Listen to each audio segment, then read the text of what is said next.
नमस्कार दोस्तों। कुछ दिन पहले मैंने एपिडेमिक डिसीज एक्ट 1897 के बारे में एक वीडियो अपलोड किया था।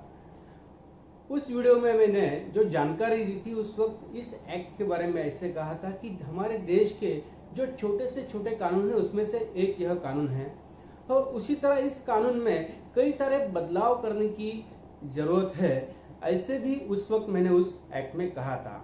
तो अभी 22 अप्रैल 2020 को सेंट्रल गवर्नमेंट ने इस एक्ट में एक epidemic disease amendment act ordinance निकाल के इसमें कुछ बदलाव लाए हैं। वो बदलाव क्या है यह हम आज इस वीडियो में देखते हैं। जो पहले वाला कानून था उसमें सेक्शन 1A इसमें ऐड किया है। सेक्शन 1A में कुछ डेफिनेशंस दी गई है। उसमें से पहली डेफिनेशन जो है वह एक्ट ऑफ वायलेंस इसके बारे में है। वायलेंस ये क्या हो सकता है, ये डेफिनेशन में दिया है कि कोई भी व्यक्ति अगर हेल्थ केयर पर्सनल को किसी भी तरह की परेशानी देता है या उत्पीड़न देता है तो वह वायलेंस में आएगा। उसी तरह वायलेंस के डेफिनेशन में ये भी दिया गया है कि कोई भी व्यक्ति इस महामारी के दौरान जो व्यक्ति अपने कर्तव्यों का पालन कर रहा है या अपनी सर्विसेज दे रहा है उस व्यक्ति को डराए, धमकाए या मारे या फिर उसके कार्य में बाधाएं लाए तो इस एक्ट के सेक्शन 2 के अंडर वायलेंस के डेफिनेशन में वह डिफाइन किया गया है कि वायलेंस क्या हो सकता है। उसी तरह प्रॉपर्टी के बारे में भी डेफिनेशन इसमें दी है।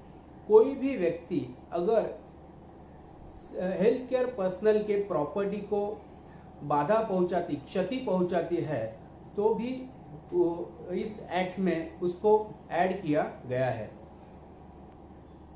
महामारी से संबंधित कोई भी डॉक्यूमेंट्स या अस्पताल से संबंधित कोई भी डॉक्यूमेंट या कोई प्रॉपर्टी उसकी हानि करना, उसको क्षति पहुंचाना, ये भी इस एक्ट में वायलेंस के अंडर आता है।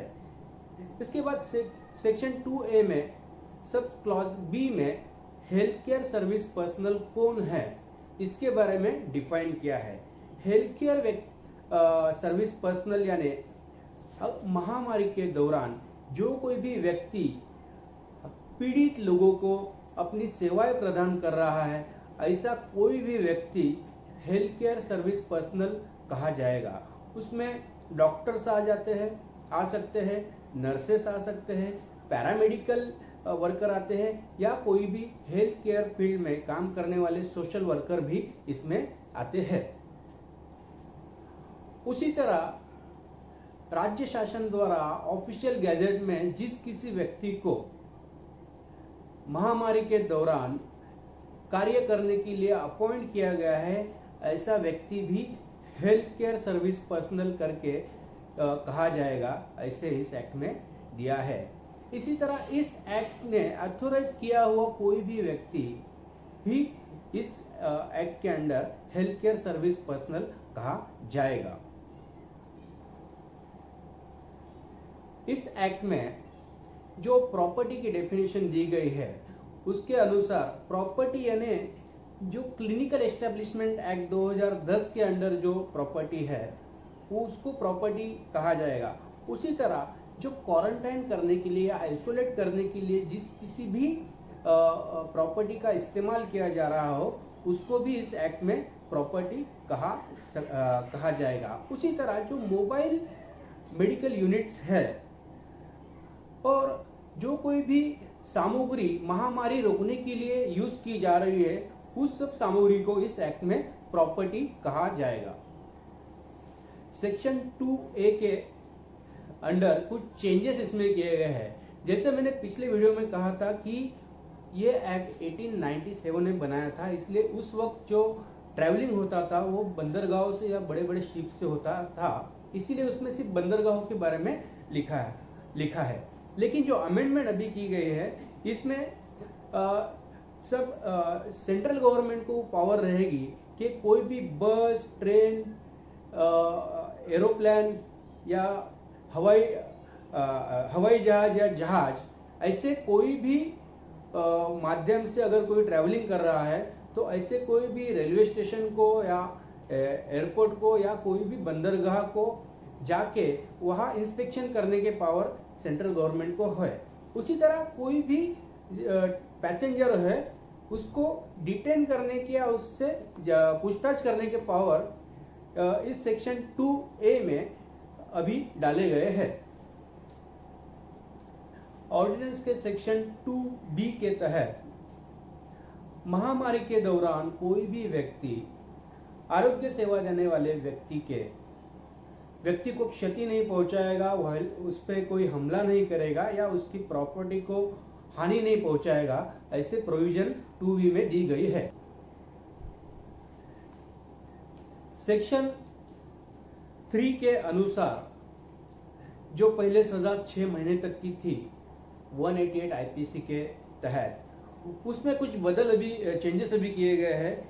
सेक्शन 3 सब सेक्शन 2 इंसर्ट किया गया है, जिसके तहत अगर कोई भी व्यक्ति हिंसा करेगा या हिंसा करने के लिए कोई उकसाएगा तो उसी तरह जो कोई भी व्यक्ति किसी आरोग्य सेवा देने वाले व्यक्ति की संपत्ति का नुकसान करेगा या संपत्ति का नुकसान करने के लिए उकसाएगा तो उस व्यक्ति को कम से कम 3 महीना सजा और ज्यादा से ज्यादा 5 साल तक सजा होने की प्रोविजन इस लॉ में दी गई है। उसी तरह कम से कम 50,000 तक का जुर्माना और ज्यादा से ज्यादा 2 लाख तक का जुर्माना उसको इस लॉ के अंडर हो सकता है।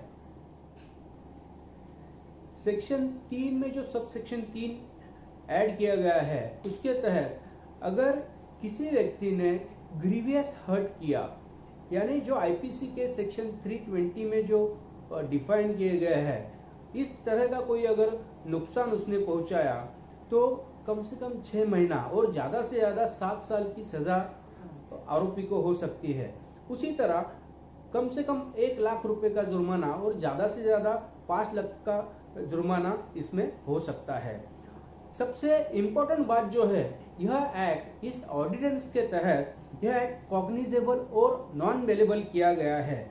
उसी तरह इस एक्ट में जो कोई भी ऑफेंस रजिस्टर्ड हो गए वो ऑफेंस कोई ऑफिसर जो इंस्पेक्टर रैंक के ऊपर का है उसी ने ही इन्वेस्टिगेट करनी चाहिए, ऐसे स्पेशल ऑर्डिनेंस के अंडर प्रोविजन दी गई है।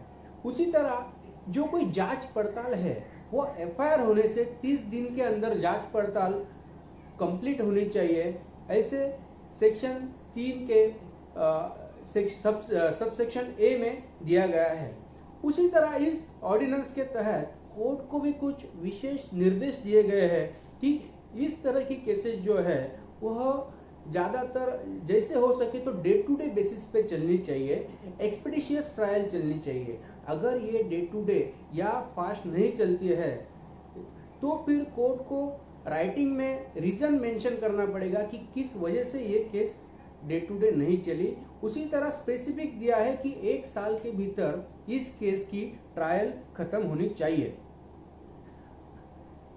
उसी तरह सेक्शन 3 सब सेक्शन बी में ऐसे लिखा है कि यह ऑफेंस कंपाउंडेबल है, लेकिन जिस व्यक्ति के ऊपर हमला हुआ है या जिसकी प्रॉपर्टी पे हमला हुआ है वह व्यक्ति की अगर इच्छा है तो कोर्ट के परमिशन से ही वो ऑफेंस कंपाउंड हो सकता है। और सबसे इम्पोर्टेंट बात जो है जो इस अमेंडमेंट के थ्रू लाई है वो बात ऐसी है कि यह ऑफेंस में सेक्शन 3 सब सेक्शन सी में प्रिजम्पशन का क्लॉज डाला है। यानी आईपीसी ऑफेंस में जैसे है कि अगर पुलिस ने किसी के ऊपर केस किया तो पुलिस को प्रूव करना है कि उसने गुनाह किया है, लेकिन प्रिजम्पशन का सेक्शन ऐड करने की वजह से ऐसे माना जाएगा कि जिस व्यक्ति को पुलिस ने अरेस्ट किया है उसी ने वो गुनाह किया है, और जब तक वह अपनी बाजू अपनी साइड पूरा क्लियर नहीं करता है कोर्ट में तब तक यही माना जाएगा कि उसने गुनाह किया है। उसी तरह सेक्शन 3 सब सेक्शन डी में ये presumption of culpable mental status के बारे में लिखा है, और इसमें इसका मतलब यह है कि जिस किसी भी व्यक्ति के ऊपर यह केस हुआ है ऐसे माना जाएगा कि उसी ने उसी मेंटल स्टेटस से ही ये केस ऑफेंस किया है। उसके बाद जो सेक्शन 3 है, सब सेक्शन ई में कॉम्पेंसेशन के बारे में प्रोविजन दी गई है कि इसमें जो कॉम्पेंसेशन है यह भी पहले की तुलना में बहुत ज़्यादा पैमाने पे होगा। जो कोई भी डैमेज प्रॉपर्टी का किया है, वो प्रॉपर्टी का जो डैमेज है मार्केट रेट में जो कोई भी वैल्यू उस प्रॉपर्टी की है उसके डबल तक फाइन या कॉम्पेंसेशन लगाने की पावर कोर्ट को है। और इस तरह के अच्छे अमेंडमेंट्स कोर्ट ने इस ऑर्डिनेंस के तहत इस एक्ट में लाए हैं। तो यह देखना अभी जरूरी है कि जो हमको पिछले कुछ दिनों में सुनने में आया था कि कोई नर्सेस के खिलाफ किसी पेशेंट ने कुछ गलत हरकत की या किसी ने अस्पताल में लड़ाई झगड़ा किया या कुछ तोड़फोड़ किया, तो हम अपेक्षा करते हैं कि सरकार ने जो अच्छा ये अमेंडमेंट लाया है, ऑर्डिनेंस लाया है, इसके वजह से ऐसे वारदातों पे अभी वारदात कम हो जाएंगे। और मुझे ऐसे लगता है कि इस अमेंडमेंट को हमने ज़्यादा से ज़्यादा तक लोगों को पहुंचाना चाहिए। धन्यवाद।